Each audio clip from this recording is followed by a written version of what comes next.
Okay guys, I am finished cooking these bolete mushrooms that I picked.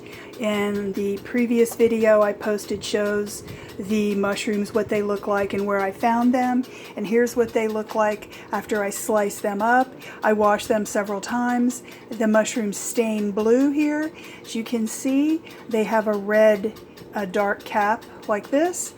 And the mushroom actually tastes quite mild. I cooked them in this is about a quarter cup of olive oil here. As you can see, it's a lot of olive oil. I cooked them on high heat and I added some salt and pepper. And I only had 1 clove of garlic and that's it. So it tastes really nice. It's a very mild mushroom.